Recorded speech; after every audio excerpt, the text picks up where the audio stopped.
నమస్తే. జైలర్ రజనీకాంత్ గారి కెరియర్లో ఒక పెద్ద మలుపు తిప్పిందని చెప్పుకోవాలి. అయితే జైలర్లో రజనీకాంత్ గారికి ఎంత మంచి పేరు వచ్చిందో అదేవిధంగా క్యామియో రోల్ చేసినటువంటి ఒక శివరాజ్ కుమార్ గారు కావచ్చు, లేదా మోహన్ లాల్ గారు కావచ్చు, అదేవిధంగా జాకీ షరఫ్ గారు కావచ్చు, వీళ్ళందరికీ ఎలాంటి పేరు వచ్చిందో తెలిసిందే.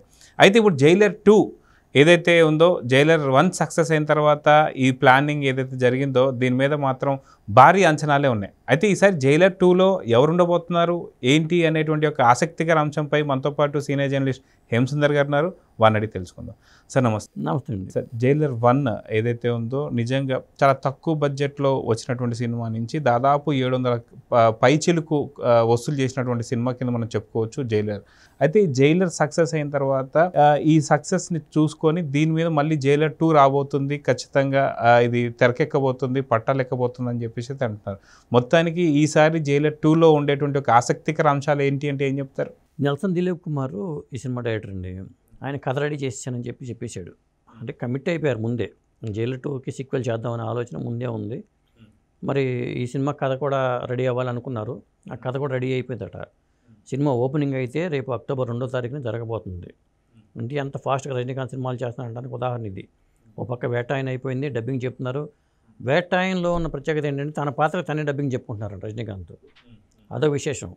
ఎందుకంటే తెలుగులో ఇప్పటిదాకా రజనీకాంత్కి రకరకాల చక్రవర్తి మ్యూజిక్ డైరెక్టర్ చక్రవర్తి డబ్బింగ్ చెప్పాడు. తర్వాత భాషలోనేమో సాయి కుమార్ చెప్పాడు. ఆ తర్వాత కొన్ని సినిమాల్లో మనోజ్ చెప్పాడు, కొన్ని సినిమాల్లో ఎస్ బాలసుబ్రహ్మణ్యం గారు చెప్పారు. అలా చెప్తే వేటాయన్లో ఆయనే డబ్బింగ్ చెప్తున్నారట. ఇప్పుడు ఏంటంటే చాలామందికి ఉన్న డౌట్ ఏంటంటే రజనీకాంత్ ఎన్టీఆర్ గారు సినిమా చేశారు కదా, అసలు బాలకృష్ణతో కూడా సినిమా ఎందుకు చేయట్లేదు? ఇప్పుడు శివరాజ్ కుమార్ని పెట్టుకున్నప్పుడు జైలర్ 1లో ఆ ప్లేస్లో అక్కడ బాలయ్యని పెట్టుకుంటే మంచి బాగుండేది కదా అనే టాక్ అయితే వచ్చింది. ఆ పాత్ర ఖచ్చితంగా బాలయ్య బాబు సరిపోయేది కదా అని టాక్ అయితే వచ్చింది. అప్పుడు ఎందుకు ఆలోచన రాలేదు తెలియదు. కానీ మొత్తానికి బాలయ్య బాబు రజనీకాంత్తో ఒక సినిమా ఉంటే బాగుంటుందనే అభిప్రాయం చాలామందిలో ఉంది, ఫ్యాన్స్లో. మరి ఈ జైలర్ 2లో ఏమైనా బాలయ్య బాబుకు ఒక పాత్ర ఉంటుందా లేదా అనే డౌట్స్ అయితే ఉన్నాయి. ఇప్పుడు ఎట్టగైతే దాంట్లో శివరాజ్ కుమార్, మోహన్ లాల్, జాకీ షరాఫ్ ఉన్నారు. జైలర్ 2లో కూడా అలాంటి తారాగణాన్ని పెట్టే అవకాశాలు ఎక్కువగా ఉన్నాయి. అందులో ఒక ప్రత్యేక పాత్ర బాలయ్య బాబుకు ఉండొచ్చు. ఎందుకంటే రెగ్యులర్ సినిమా కాకుండా ప్రత్యేక పాత్ర చేయడం తప్పేమీ కాదు. రజనీకాంత్ పెదరాయుడు సినిమాలో యాక్ట్ చేసినందుకు, ప్రత్యేక పాత్ర చేసినందుకు మంచి పేరు వచ్చింది. రజనీకాంత్కి మంచి పేరు వచ్చింది, సినిమా పెద్ద హిట్ అయింది. అలాగే ఒక బాలయ్య బాబుకి ఒక ప్రత్యేక పాత్రని ఖచ్చితంగా జైలర్ 2లో ఉండే అవకాశం అయితే ఉంది. అయితే బాలకృష్ణ గారి కెరియర్లో మాత్రం ఇప్పటిదాకా ఎక్కడొక్కడ క్యామియో రోల్స్ చేసినటువంటి ఒక పాత్ర అయితే మనం చూడలేదు.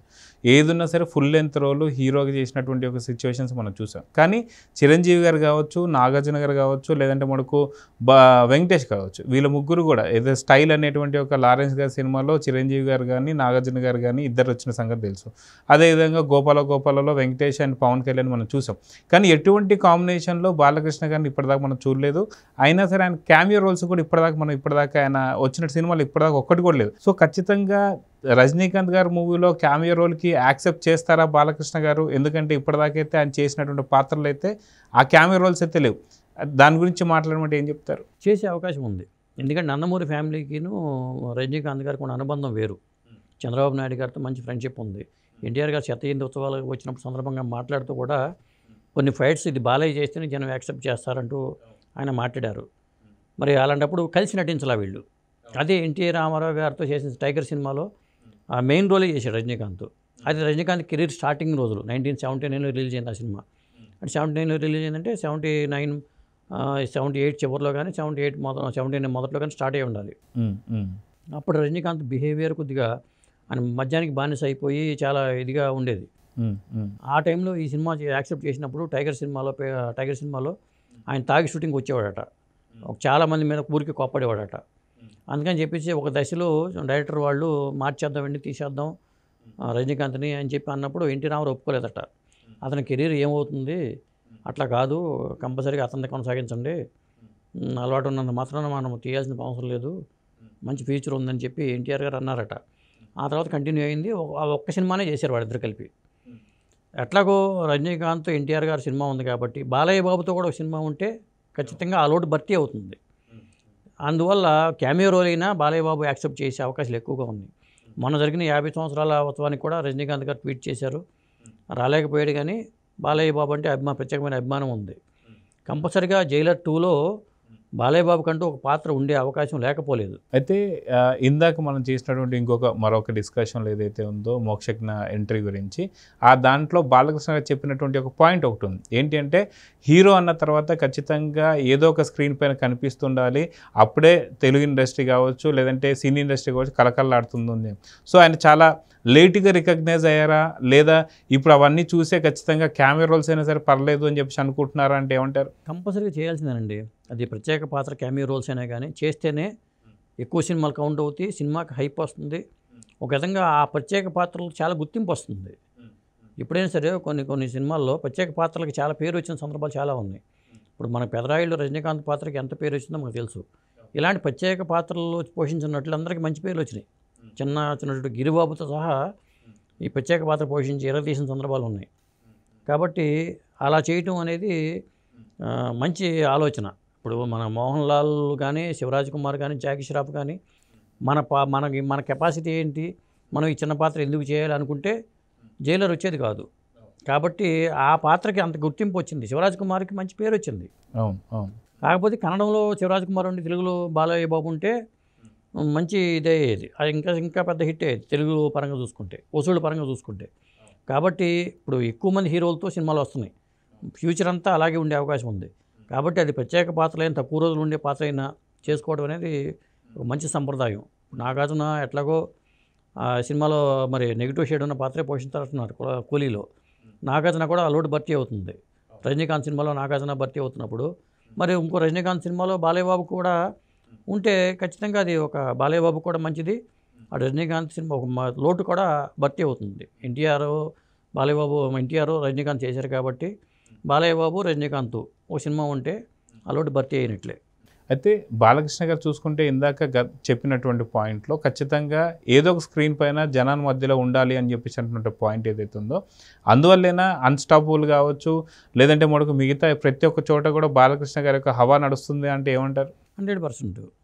ఇప్పుడు ఇండస్ట్రీలో కూడా ఒక ఆరోగ్యకరమైన వాతావరణం ఉంది. ఎన్ని లోకలోకలు ఉన్నా కానీ ఒక ఆరోగ్యకరమైన వాతావరణానికి మన చిరంజీవి గారే తెరతీశారు.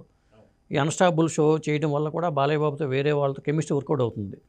బాలయ్య బాబు దగ్గరికి మనతో బాగా ఇంటరాక్ట్ అవ్వచ్చు అనే ఒక నమ్మకం కూడా కొంతమంది జూనియర్ హీరోలకు కూడా కలిగింది.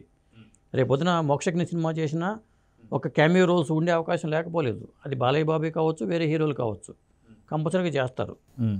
అయితే మొత్తానికి జైలర్ 1 అయితే ప్రూవ్డ్ సబ్జెక్ట్ కాబట్టి జైలర్ 2 మీద అంచనాలు ఎలా ఉండబోతున్నాయి, అది బాలకృష్ణ ఉంటున్నాడంటే ఎలాంటి అంచనాలు క్రియేట్ అవుతాయంటే ఏం చెప్తారు? బాలయ్య బాబు ఉంటే మాత్రం 100% ఒక భారీ సినిమా అవుతుందండి జైలర్ 2 అనేది. ఇప్పుడు ఎందుకంటే బాలయ్య బాబు వరుసపెట్టి హిట్ల మీద ఉంటూ అతని గ్రాఫ్ అలా పెరిగిపోతుంది. ఇక్కడ సక్సెస్ మంత్ర సినిమా రంగానికి ఏంటంటే సక్సెస్ మంత్ర అండి. హిట్లు వచ్చినాయి అదొక సెంటిమెంట్గా కూడా ఫీల్ అవుతారు ఏ ప్రాజెక్ట్కైనా. ఖచ్చితంగా నెల్సన్ దిలీప్ కుమార్ ఈ ప్రాజెక్టులో బాలయ్య బాబుకి కంపల్సరీగా ఒక పాత్ర ఉండే అవకాశం ఖచ్చితంగా ఉంది. ఎందుకంటే అక్కడ శివరాజ్ కుమార్ పాత్రలో మోహన్ లాల్ పాత్ర, జాకీ ష్రాఫ్ పాత్ర దీంట్లో ఉండకపోవచ్చు జైలర్ 2లో. ఆ ప్లేస్లో కొత్త నటులు రావచ్చు. ఆ వచ్చే నటుల్లో ఖచ్చితంగా వెంకటేష్ ఉండొచ్చు, బాలయ్య బాబు ఉండొచ్చు, లేదా చిరంజీవి గారిని కూడా దింపొచ్చు, చెప్పలేము.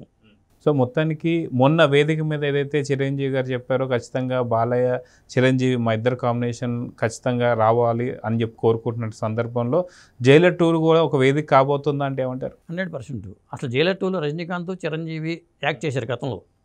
కెరీర్ స్టార్టింగ్లోనే వాళ్ళు చేశారు. రజనీకాంత్ చిరంజీవి బాలయ్య ఉంటే అసలు ఇంకా అది చెప్పలేం కూడా. అదే సినిమాలో పెట్టవచ్చు. జైలర్ 2లోనే ఒక సందర్భంలో సమరసింహారెడ్డి సహాయం కోరవచ్చు రజనీకాంత్, లేదా ఇంద్రసేనారెడ్డి సహాయం కోరవచ్చు. అలా పెట్టినా ఆ 2 పాత్రలు వచ్చే అవకాశం ఉంటుంది. సో చూద్దాం సార్, ఖచ్చితంగా మల్టీ హీరో సందర్భించి ఏదైతే వేదిక మీద మాట్లాడారో అదే జైలర్ 2 కాబోతుందా అంటే అవును అనేటువంటి వార్తలు వినిపిస్తున్నాయి. ఏం జరుగుతుందో చూద్దాం మరి. నమస్తే.